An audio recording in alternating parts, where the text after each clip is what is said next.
Greetings, Light Tribe, Janine Palmer here. Seasons greetings. Happy holidays. And here's why. I know for some people it's not. I mean, some people might not feel festive at this time of the year. This time of the year might be difficult, challenging, painful, too nostalgic because of how life changes. Life is always changing and always meant to change. Nothing here is meant to stay the same. And sometimes when we hold on to things that we don't know how to let go of, we suffer. So this video is just acknowledging that it's a difficult time for many people. Some of us have recently lost loved ones or pets or both. Or maybe it's not so recent, but maybe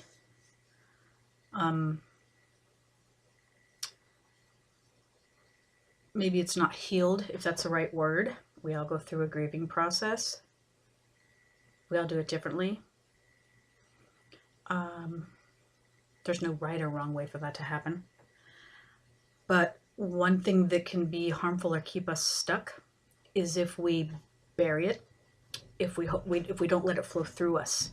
Thoughts and emotions should flow through. Okay, they're going to come in, and maybe we'll acknowledge and process and take messages and then let it go and release, but some people don't let it go. They bury it. We are not a tomb, okay? If we hold on to that pain and that sadness, that grief, that negativity, that unforgiveness, it's extremely harmful to our being on many levels. So that is something that's in our energetic space.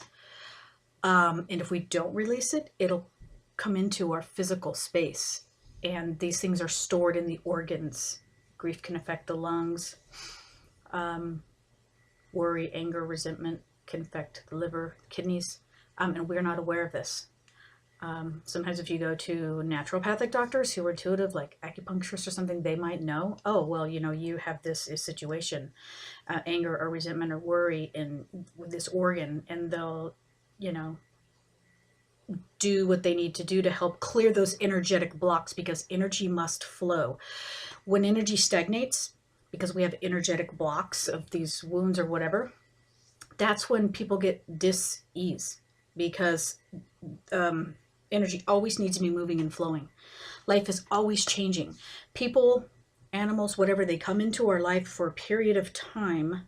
They're actually pre-agreements to be in our life for whatever purpose, for whatever they're going to teach us and or whatever we're going to teach them. And then they move on, but it doesn't mean they're gone. It doesn't mean we'll never see them again. That's up to each individual what that means to them. But just because we're missing something in the physical doesn't mean it's gone, but it might mean we're not aware of it, because if we're too focused on the pain and the suffering or whatever that is, which is a process, but if we're too focused on that and things that we're not letting go of, then we might not be able to tune into the energy of that being that we miss, who is with us and around us, if and when we want or need, right? So when we do the self-work of acknowledging these things, where we sit with it, this is how it makes me feel, this is what I learned from it, this is why I'm grateful for it, and I'm ready to let the rest of that go, then we can be more present and open for new things to come, even if new things is like a connection with that person again that we weren't really feeling because we're too stuck in that painful state. Okay, so this is just a video about any time of the year, okay? Any time in anyone's life, any time of the year, but especially this time of the year, because of what it means to people or what it meant, okay?